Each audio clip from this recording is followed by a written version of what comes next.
Thank you, Mr. Mayor. And members of the City Council, it's my pleasure to present to you this month's City Manager's Report.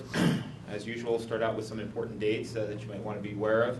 The downtown ribbon cutting is going to occur for the downtown projects as we wrap that up at noon on the 9th at Main and 3rd Avenue. We do have Major General Kaiser of the Missouri Valley Division of U.S. Army Corps of Engineers, who's going to be coming to our town and visiting with us. He'll be going on some tours and then be here in Council Chambers for a meeting at 1 o'clock on the 11th.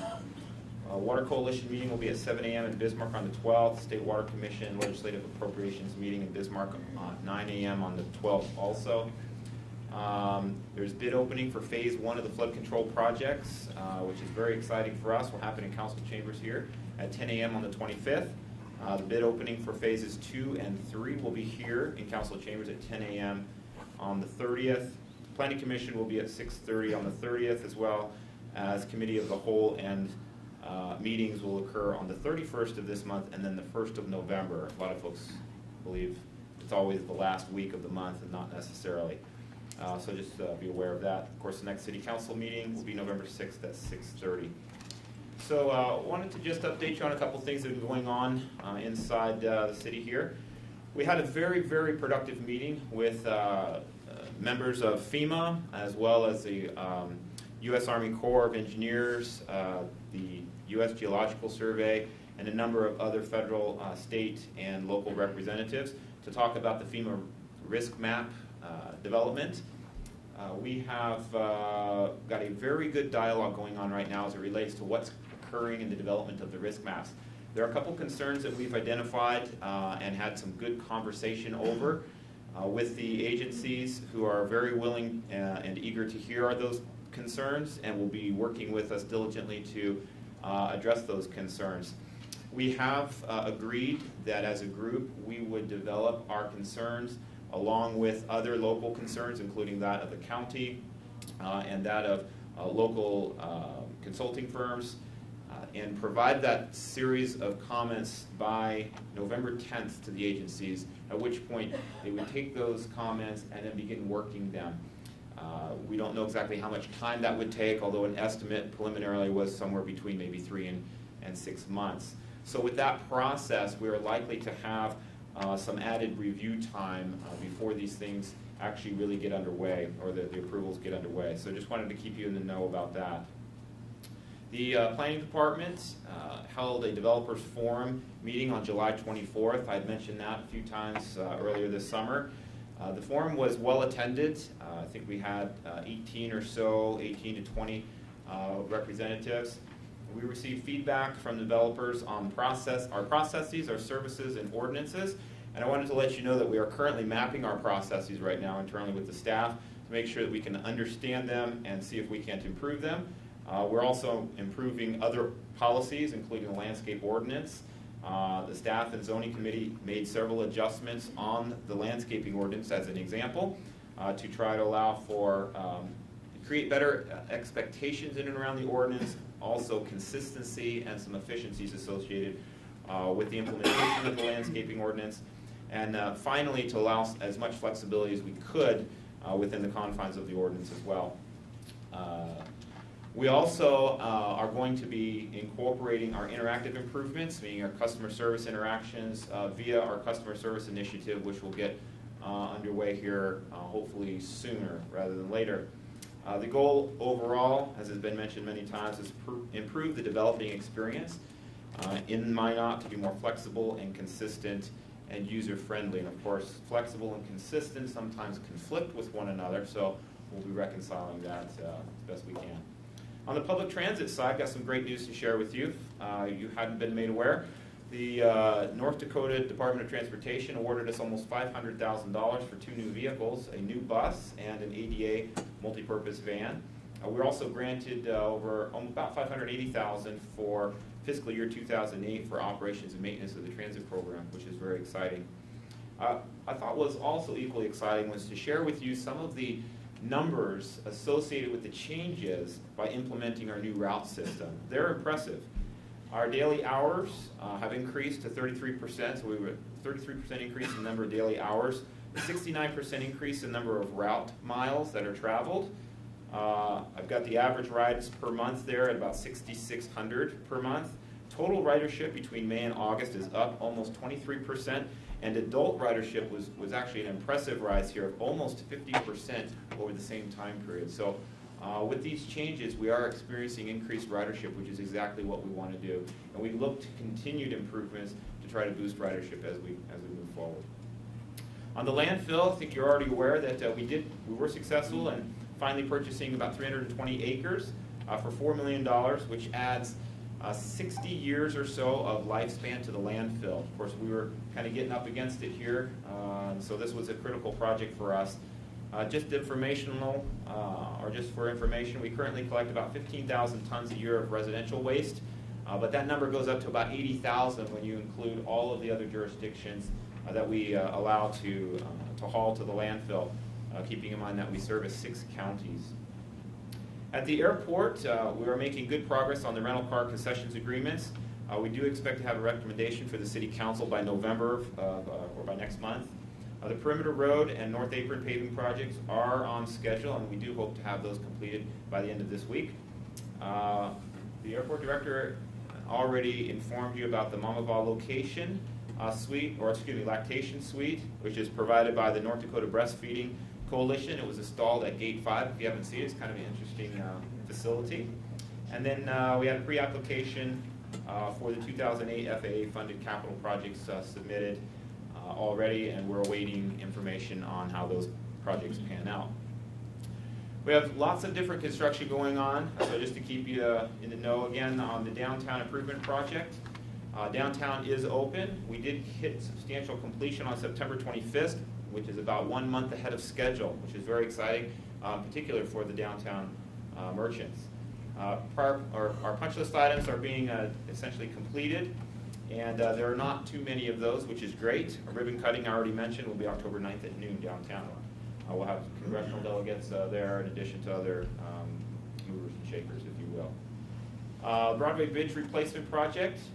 This project is between the City of North Dakota Department of Transportation. We finished placing the beams last week for the project. Concrete approaches on the north and south of the bridge are going to be poured this week. The concrete on the bridge deck itself will be coming very, very soon. And the contractor is still pushing to try to finish this project and open it up to the public by November 1st. On the Burdick Expressway reconstruction project, we have some good news here as well. This project is on schedule. 2 more blocks were paved between 13th and 15th Streets, so that means only 2 blocks are left to finish. And we expect to have this project done by the end of October, which will be very exciting. Moving to the Sundry water line replacement, this project is going to be adding a large storage tank of about 2 million gallons. That tank is about 50% complete. There's also going to be a new pump station and new pipe. The connection, well, this project will connect the NOS pipeline, and it will enhance our line capacity from about 5,700 gallons per minute to about 9,000. So substantial improvements. We'd like to, or I should say we need to have this project completed by June 1st in order so that it doesn't conflict with the flood wall improvements that we'll be taking on in and around the property. The 18th Avenue Sewer Improvement Project is behind schedule, unfortunately. The contractor is currently being charged liquidated damages for falling behind schedule. Been working with this contractor to try to pick up the pace on this project. The new submitted schedule by the contractor shows that we expect that completion will occur hopefully by mid-October. Some other exciting projects, just really quickly. The auditorium seating improvement project is well underway. That is replacing all the original seating, which is very exciting. We are going to lose about 30 seats, but what we lose there we're going to gain in exceptional seating and excellent leg room. In some cases, many, many inches of leg room. This project is expected to finish by mid-October, and I invite you to go visit the auditorium and see for yourself what a market improvement this is for that facility. The softball complex is also moving forward very, very well. I was able to visit this with the Recreation Director not 2 weeks ago or so. It's very impressive. We are going to be replacing, or in the middle of replacing, grass with turf on 2 fields, so this will allow the extension of the season and we'll also enclose the dugouts and make other facility improvements in and around the area as well. For the NDR update, I have a couple different updates for you. Let's look at the affordable housing. First of all, the team is currently reviewing the proposal for the multi-family housing project. We did receive one proposal, but that was it. So we were a little bit disappointed in the lack of proposals submitted, but we are still going through the one that was. EAPC is finalizing the plan books for the resilient neighborhoods. We expect to be able to provide a presentation on that at the October Committee of the Whole meeting. Downtown gathering space is still moving forward. As I mentioned to you last time we spoke, we will be providing a more thorough and detailed update on the gathering space project at the October Committee of the Whole meeting. The Center for Technical Education project is also moving forward again. The MSU and Dakota College, as well as Minot Public Schools, are preparing a white paper on what kind of technical programs will be best suited for our community. I was able to walk through with representatives of both Minot State and Dakota College. Was able to walk through a facility site that we had thought might be a good site for consideration of the location of the Technical Education Center. There was a lot of excitement by those representatives for that particular site. The Family Shelter RFP was published in the Minot Daily News on September 27th. We're going to be advertising for 3 weeks with a deadline for all submissions for the Family Shelter to be due on December 15th, and there's also going to be a pre-bid question and answer session on October 12th, so just in another week and a half or so. On the acquisition side of things, we did close out one property in August. We had 7 relocation claims that were processed, and we had 1 demolition for August as well. The parking structures, just to keep you up to date on what's happening here, we continue with our documentation review. As you know, there's extensive documentation on this, or paperwork, I should say, on this particular project. We did receive proposals from Cypress that we're also evaluating as well. So as we do that and we get all parties consulted, we'll be coming forward with recommended steps for how to proceed with regard to some of the progress on the building. The project is proceeding nicely with closeout now. We have had a lot of conversation over this last month and how to kind of bring the project, at least the city's portion of the project, to a close and release the retainage and the contractors so that we can close out that project. So that is proceeding nicely. We do expect for the crane to come down hopefully within the next 30 days, as well as wrapping up the cleaning of the rooftops of, I shouldn't say rooftops because they're not roofs, but the top story of the parking garage as well. Lastly, I do have a meeting set with Steve Larson next week to continue conversations in regard to the parking structure. Other important updates, this is a big one. The North Dakota legislature has convened an Energy Development and Transmission Committee composed of about 15 different legislators from all across the state. This committee is going to be studying the North Dakota oil and gas tax revenue allocations to hub cities, as well as hub city school districts. They're trying to come up with a specific and permanent funding strategy for the allocation of the oil and gas tax distributions. They have already begun their meetings. The finance director and I went to the meeting of September 7th held in Williston, where it was a 2-day meeting. We only participated in the 1 day, but they had a day of tours and then a day of interactive conversation and presentations. The next meeting is going to be held in Dickinson in October, and then we're on the list for November.